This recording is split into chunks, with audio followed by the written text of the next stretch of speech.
Olá, benditos! Hoje nós vamos começar falando sobre a lei de assassinatos não resolvidos.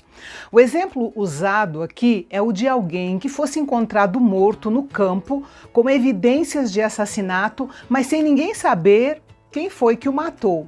Baseado no princípio declarado em Números capítulo 35, o sangue de assassinatos não resolvidos e não vingados contaminava a terra. Afinal, a terra pertencia ao Senhor e aqueles que viviam nela eram inquilinos. Portanto, se houvesse um assassinato sem vingança, seria necessária uma cerimônia para que a terra não fosse profanada.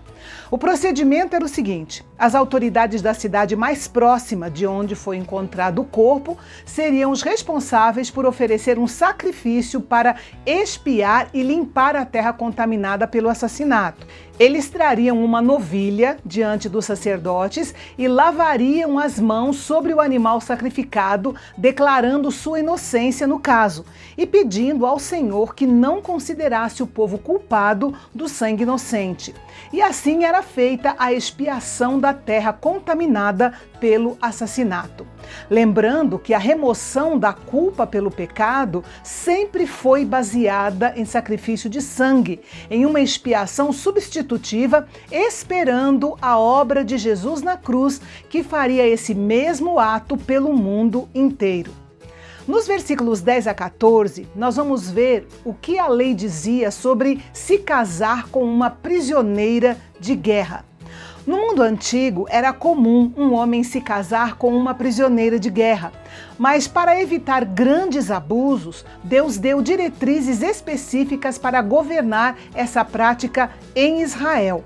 Primeiro, a mulher cativa deveria passar por uma espécie de processo de purificação. Ela tinha que rapar a cabeça como um sinal de recomeço, cortar as unhas e vestir roupas diferentes. Isso era para que houvesse uma ruptura completa com o seu passado e a preparasse para uma nova vida. Depois, ela ficaria 30 dias dentro de casa para ajudar nessa transição que ela passava da sua antiga vida para a nova vida. Seria um tempo para que ela se desligasse do seu passado e se preparasse emocionalmente para começar uma nova vida casada com um israelita. Enquanto isso, seu futuro marido não poderia ter relações íntimas com ela, para que ele também pudesse ter a certeza de que não estava tomando a decisão de se casar apenas por ter diante dele uma mulher atraente e com o propósito de satisfazer os seus desejos, como se ela fosse parte dos espólios da batalha. Passado aquele mês de luto da moça cativa, o marido em potencial estava livre para se casar ou não com ela.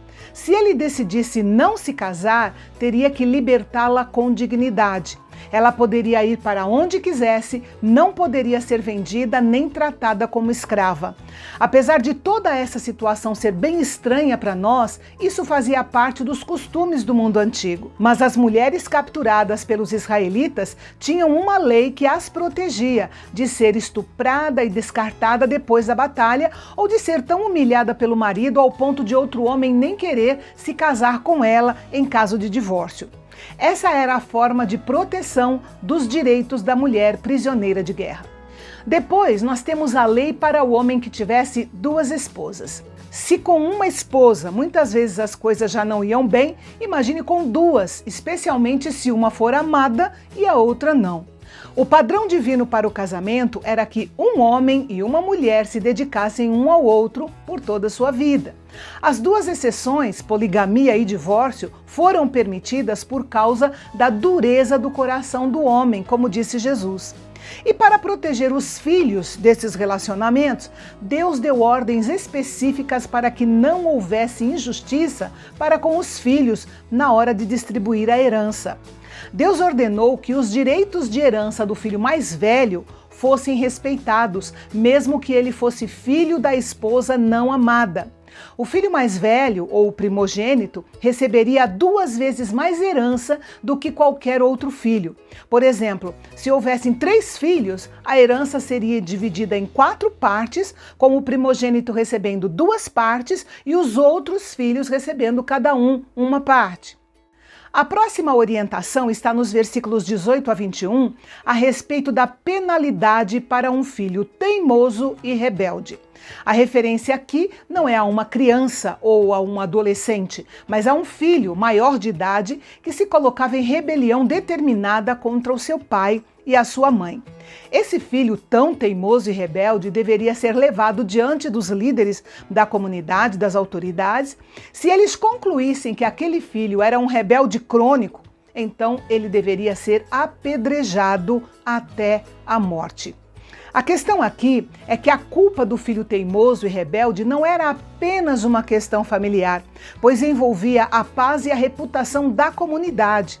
A solidariedade do povo de Israel era um elemento importante na vida civil, social e religiosa, pois o pecado de uma só pessoa, uma só família, uma cidade ou uma tribo poderia afetar a nação como um todo. Isso também vale para a igreja, pois como membros de um corpo espiritual, pertencemos uns aos outros e acabamos afetando a vida de uns dos outros para bem ou para mal. Os versículos 22 e 23 tratam da maldição sobre aquele que fosse pendurado em uma árvore ou em um madeiro num lugar de destaque para ser visto por todos. Um transgressor culpado de um crime seria apedrejado até a morte, como nós temos visto. E se os oficiais quisessem tornar o julgamento mais solene, poderiam ordenar que o corpo fosse pendurado numa árvore ou no madeiro até o pôr do sol. Seria uma lição e tanto para a comunidade. Naquela época, o pensamento geral era que pior do que ser morto era ser morto e ter o seu cadáver exposto à vergonha e à humilhação de acabar sendo comido pelos abutres. Era um castigo considerado tão severo que era reservado apenas para aqueles declarados amaldiçoados por Deus.